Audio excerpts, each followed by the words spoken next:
Take my hat off. It's too big. Good morning, everyone. There's just a few acknowledgements before I begin a speech. I just want to, before, thank my husband Sean for agreeing to be the consort. We've been through a difficult 2 years. Sean was diagnosed with cancer at the beginning of lockdown. It's been incredibly difficult, and I'm so pleased he's here today, by my side as always.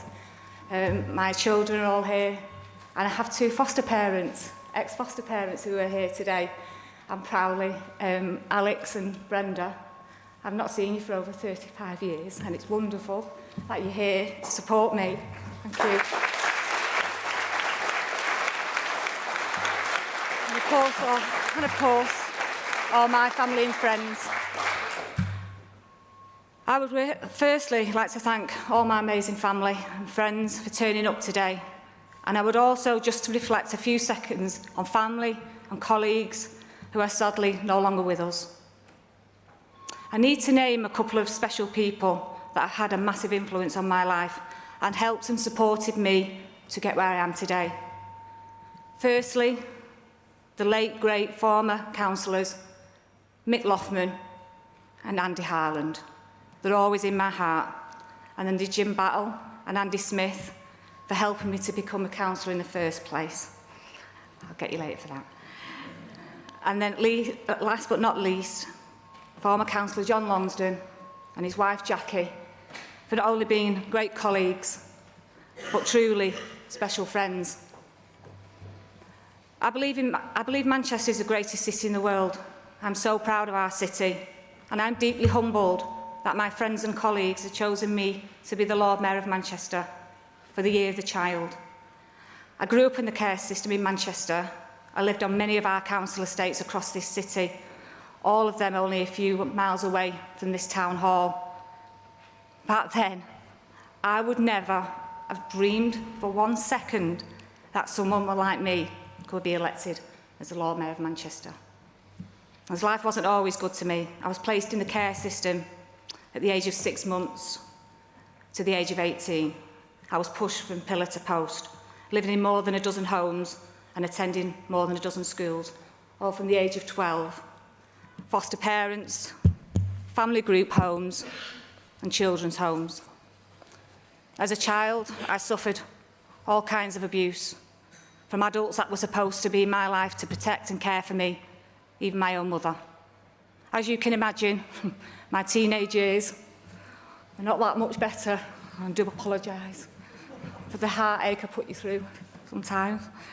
I wasn't very good. The constant upset of having to move and trying to start again, fitting into new family, trying to make new friends, yet struggling to trust anyone. I often suffered from poor mental health, and on several occasions even considered taking my own life. I never received the help and support I needed. The system was broken and could offer no protection from the evil that exists in our society. I failed in education, or the education system failed me. Either way, at the age of 16, I left school with no qualifications, no aspirations, and definitely no hope of achieving. And all this was happening in the 80s, where opportunity and employment were very hard to come by in the north. It was just after leaving school at the age of 16, and I finally got a break and found a safe place and the love of an amazing foster parent.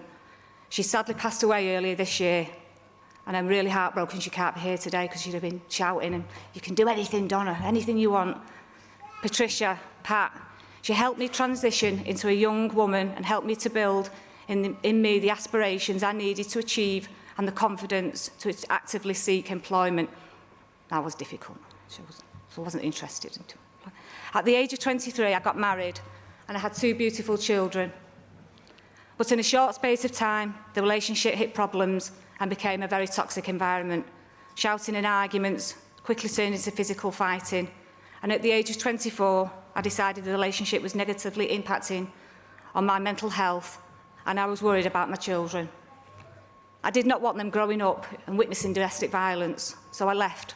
I took both children and I moved to Salford just for a while. It wasn't long, honestly. I came back. I had no family beside Pat who could help when she could. It was a very difficult chapter in my life. Several months later, I had the opportunity to go out with the evening with friends. Everything was great until we went to the Ritz nightclub. Sorry. Where I met an incredibly drunk version of Sean. Sorry, Sean. Now, Sean liked to travel, and I was having a party because, once again, he was leaving Manchester for the sun and the sea. That night, he stumbled, me to a taxi, we exchanged contracts? Did we say exchange contract? It was a bit early, wasn't it? Contacts. And following day, we went for lunch. He said goodbye, and I said, I hope you enjoy your travels. That evening, my phone rang. It was Sean. He wanted to know if he could see me one last time. So the following evening, he called to the flat. Yeah.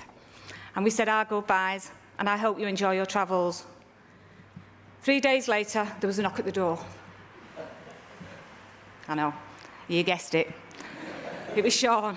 He was standing in the doorway. He said, I've got no money, I've got no job, and I've got nowhere to live. He'd gone to Manchester Airport, bless him, checked in the bags and stood and watched the plane leave. And I said, get in, you're better than now. And the rest is history. I took a chance on trust, and 27 years later, we are still supporting each other and our 4 amazing children. And I'm overjoyed today to be joined by my amazing granddaughter, Miss Posey Blake, as you can, the quiet one over there.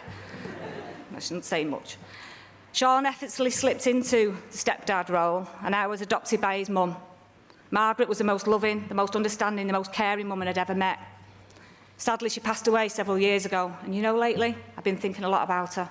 The influence she had on my life. She was a wonderful woman and a great mother-in-law. She'd have been so proud today, proud that the city had chosen one of her own to be the Lord Mayor. I've done many jobs in my life, from a cleaner to a caretaker to a youth worker and a mentor in alternative education. Many evenings I volunteered at the local youth centres, Hardwick Lads Club, helping the most vulnerable of children to engage in a range of activities and improve their life experiences.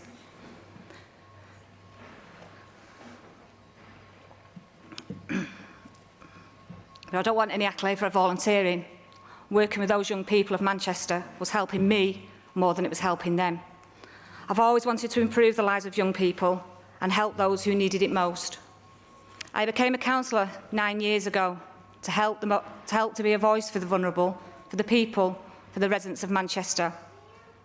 I want every single Mancunian to get the opportunities that our great city has given me. The opportunities not just to survive, but to thrive. I have a burning desire for Manchester, a desire that will guide me every day as the Lord Mayor of our great city. I desire to improve the lives of all Manchester young people, whether they live at home with loving parents, whether they're in Manchester's care system, or whether they are fleeing war or atrocities from around this world.